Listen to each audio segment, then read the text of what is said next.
መሳይም ለትህትና ሌላኛው ፈተና ሆኖ መጥቶባታል ማለት ነው። ታዲያ ትህትና ቤተሰብ አገኘው እንዲሁም ደግሞ ከጠላቶች ያመለጥኩኝ ዳንኩኝ ብላ ሳትጨርስ እንግዲህ አብርሽን ጣለልኝ ብላ ተመስገን ብላ ሳትጨርስ እንግዲህ አስገድዶ ሊደፍራት ሞክሮ ነበረ። ነገር ግን አብርሽ እና እንዲሁም ደግሞ በተንከሴስ ምክንያት መዳን ችላለች ማለት ነው። ይሄ ነገርም እጅጉን በጣም ነበረ ያስደነገጣት። ቆይ አምላኬ ምን አድርጌ ነው አንደኛውን ፈተና አለፍኩ ስል ከሌላኛው ፈተና ወርደ ምጥለኝ ግን ምን በበደልኩ ነው በማለት እንግዲህ እያዘነችና እንዲሁም ደግሞ እየተበሳጨች ትገኛለች። ታዲያ አሁን ላይ መሳይ በትህትና በኩል ሀብታም መሆን እችላለሁ፣ የሀብት ማማ ላይ የምፈልገውን ሀብት ንብረት ማግኘት እችላለሁ ብሎ እንግዲህ ወስኗል ማለት ነው። በነገራችን ላይ አብሬሽ አስጠንቅቆት ነበረ።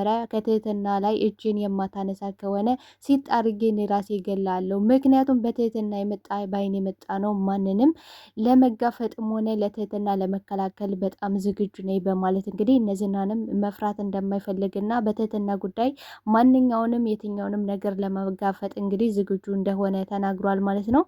ታዲያ መሳይ ምንድን ያደረገው ከዝና ጋር በመደወል ትህትና ያለችበትን እነግራለሁ፣ ከኛ ቤት ነው ያለች፣ እንዲያውም ከቤት ይዤህ እመጣለሁ፣ ነገር ግን ጥቅም ያለ ገንዘብ ሌላ እንድትሰጠኝ እፈልጋለሁ፣ ያ የሰጠኝ ገንዘብ ደግሞ 5 ሳንቲም አላነሳውም በማለት እንግዲህ ለዝና እየነገረው ይገኛል።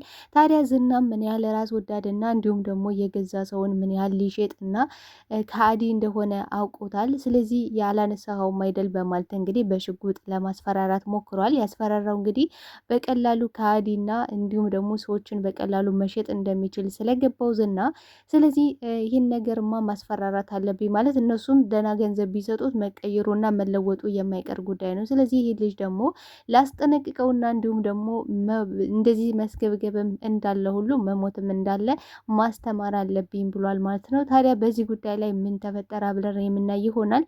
መሳይም ዝናን ወደ ቤት በሚያመጣበት ሰዓትም እንግዲህ አብርሽም ትህትና ማመስገን ያለብኝ ሰው አለ፣ ከእናንተ በላይ ደግሞ በር ሰብረው ያዳኑኝ ህይወቴን የታደጉልኝ ሰዎች አሉ ብለው ስለነበረ እነዛን ሰዎችም እነ መድብልን ለማመስገን ወደ እነ መድብል ጉዟቸውን ጀምረው ነበረ። ታዲያ መሳይና እንዲሁም ደግሞ ዝና ሲመጡ ትህትና አልነበረችም። ታዲያ በዚህ ጉዳይ ላይ ምን ይፈጠር ይችላል አብረን የምናይ ይሆናል።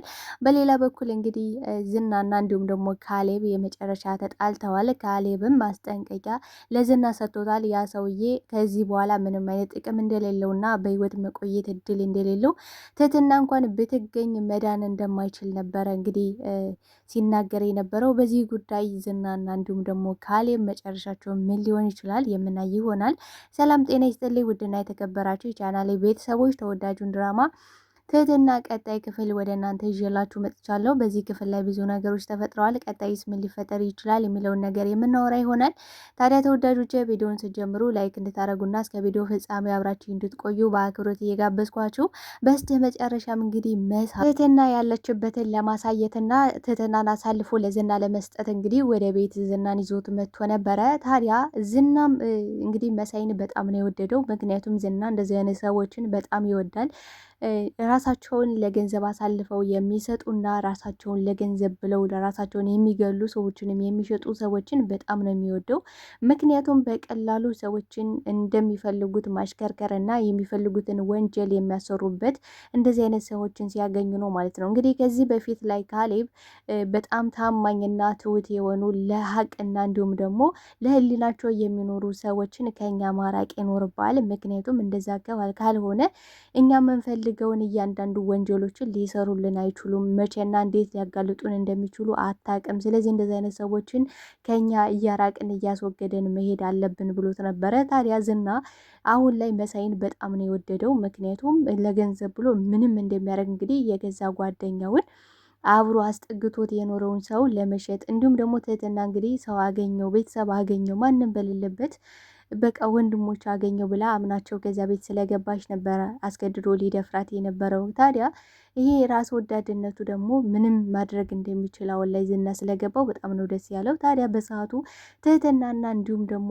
አብርሽ ወክ ለማድረግና እንዲሁም ደግሞ ዝናን ማለትም እንግዲህ መድብልን ለማመስገን ሂደው ነበረ። እንግዲህ ትህትና ከዚህ ቤት መውጣት አለብኝ ማለት አሁን ላይ ከረሱ ከተዊ ወክ ማድረግ አለብኝ ውጩን ካየው እኮ ቆየውኝ ብላ ነበረ። ታዲያ ይህን ነገርም አብርሽ አሁን ላይ በጣም እየወደዳትና እያፈቀራት መጥቷል ትህትናን። ስለዚህ በትህትና ጉዳይ ማንም ጫፏ እንዲነካት አልፈለግም። ምንን ለመናገር በመሳይ በጣም ነው የተናደደው። መሳይ ሲጣርጌ በገሉላ በጣም ደስ ይለኝ ነበረ፣ ግን እኔ አእምሮዬና ህሊናዬ ያን እንዳደርግ አይፈቅድልኝም። ግን ደግሞ ሁለተኛ ከትህትና አጠገብ ከደረስክ የምሬ ነው አጠፋለሁ ብሎት ነበረ። እንግዲህ መሳይ እንደዛ ያደረገው ምክንያት ምንድን ነው? አንደኛ በጣም ስግብግብ ራስ ወዳድነት ነው። ራስ ወዳድነቱ እዚህ ግባ የሚባል አይደለም።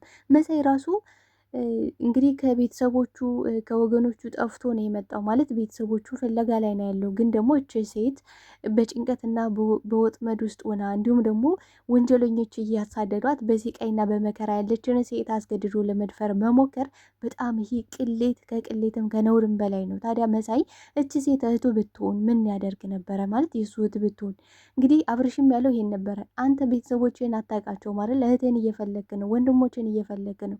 እቺ ደግሞ ከወንድሞችና ከእህቶች አንዷ ብትሆን አንተ ምን ይሰማሃል? ቆይ ግን አንተ ምን አይነት ጨካኝና ውሬ ሰው ነው ብሎት ነበረ። እንግዲህ ከፊቱ ምን አይነት አረመኔና ጨካኔ እንዳለበት ተንከሲስ ያውቃል። ለዛም ነው እንግዲህ ተንከሲስን ጠምዶ ይዞት ያለ መሳይ ማለት ነው። እንግዲህ ምግብ ከበሉ በኋላ እንግዲህ ተንከሲስን አጋልጦት ነበረ ሄደው። ተንከሲስን በሰዓቱ በጣም ተናዶና ተበሳጭቶ ሁሉንም ነገር እንግዲህ ለአብርሽ ተናግሯል። ማለት በባለፈው ዝና የመጣው ትህትናን ፈልጎ መሳይ ነግሯቸው እንደነበረ ገንዘብ ጠቀም ያለ ገንዘብ እንደተቀበለ አሁንም ደግሞ ገንዘብ እየተቀበለ ትህትናን ማስያዝ እንደሚፈልግም ጭምር ነበረ እንግዲህ እየነገረው። ታዲያ በዚህ ጉዳይ ላይ ትህትናን ማሸሽ አለብኝ፣ ምክንያቱም መሳይና ትህትና ከዚህ ቤት አብሮ መቆየት የሚችሉበት እድል የለም። ምክንያቱም ከቆዩ ትህትናን የሆነ ነገር ያስደርግብኛል፣ በዛ ላይ ደግሞ አሳልፎ ሊሰጣት ይችላል። በዛ ላይ ሲቀጥል ደግሞ እንግዲህ ገንዘቤ በጣም እየቀናች ነው። እንግዲህ ለአብርሽ ፍቅሯን ገልጻለታለች። በጣም እንደምትወደው እንደምታፈቅረው፣ በጣም በቃ ያለሱ መተንፈስ ሁሉ እንደማትችል፣ ሌላ አንድ የሆነች ሴት ቀና ብላ እሱን ልታይባት እንደማትችል ሁላ ነበረ እንግዲህ ስትነግረው የነበረ። ግን ደግሞ እሱ ኖርማሊ ዝም ብሎ የመውደድ ስለመሰለው አይ ገንዘቤ ብሎ አሽፎ ነበር ያለፈው። እንግዲህ ትህትና ራሷ በጣም ትወዳለች፣ ገንዘቤ በጣም ነው የምትወድ በጣም ነው የምታፈቅር ስትለው፣ እንዴ ገንዘቤ እኮ እንደዚህ ናት፣ በቃ ሰውን ማፍቀር አትችልም፣ ግን ደግሞ በጣም ነው ሰውን የምትወደው። በዛ ላይ ደግሞ ልክ እንዳንቺ ጎዳና ላይ አግኝቼ ነው ያመጣኋት ብሎ ሲነግራት በጣም ነው ደስ ያላት። ምክንያቱም ትህትና ራሱ በጣም ወደዋለች፣ በጣም ነው የወደደችው። ታዲያ በዚህ ጉዳይ ላይ እንግዲህ ገንዘቤን እሱ እንደማይወዳት ስታረጋግጥ በጣም ነበረ ደስ ያላት።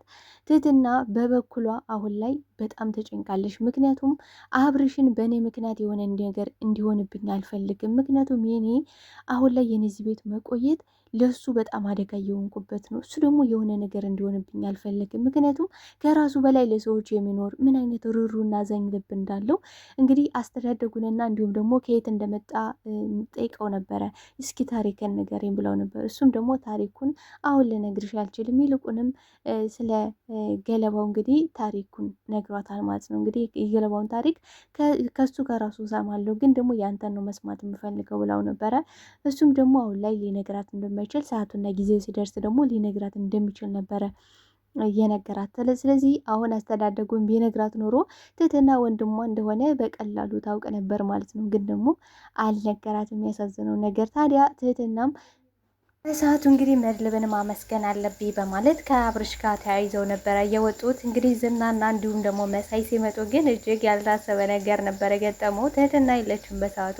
ታዲያ በዚህም ጉዳይ መሳይን አጠፋለሁ አንተ አስመሳይ ውሸታም ነበር ማለት እንግዲህ ለመግደልም የተዘጋጀ ይመስላል። እውነት ለመናገር መሳይ የእጁን ቢያገኝ ዝና ሲጠርጎ ቢገለው በጣም ውስጤ ነው። ታዲያ በዚህ ጉዳይ ላይ ምን የሚፈጠር ይመስላችኋል ተወዳጆች? እስኪ ሀሳብ አስተያየታችሁን በኮሜንት ሴክሽን ላይ አስቀምጡልኝ። አብራችሁኝ ስለነበራችሁ ስለነበረን ቆይታ እጅግ አድርጌ አመሰግናለሁ። ባይ ባይ ተወዳጆች፣ እወዳችኋለሁ።